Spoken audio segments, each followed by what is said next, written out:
In the event of a main engine failure, the operator can start the auxiliary engine by lifting the safety cover and rotating the switch. If this switch is inoperable, the auxiliary engine may also be started using the same procedure at the ground control station. The auxiliary engine may also be started using the pull code.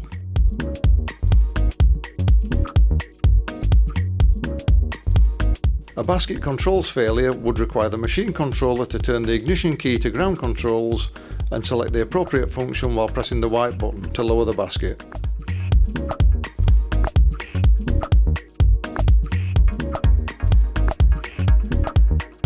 Should the basket become trapped against a structure causing an overload, the machine controller must open the canopy, push and hold the YV88 override valve while operating the boom function manually to return the boom back into a safe position, allowing the operator to regain control. In the event of the basket emergency stop button being pressed for any reason, this will disable the whole machine, requiring the machine controller to perform a full restart at the ground control panel, including a code entry. Before reselecting basket controls, the operator must ensure the emergency stop button has been released. In the event of a full electrical control failure, a trained and fully competent person would open the canopy, press and hold YV88 and use the manual levers to lower the basket and bring the machine back into gauge.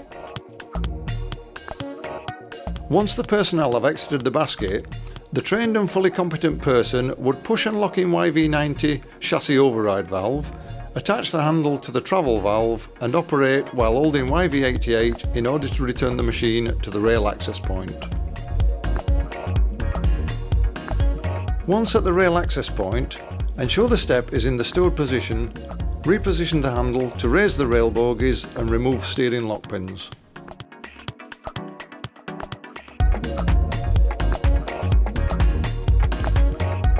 To enable removal from the track, screw in the drive manual override valves positioned on the side of the chassis. Then use drive and steer functions to safely remove the machine from the track.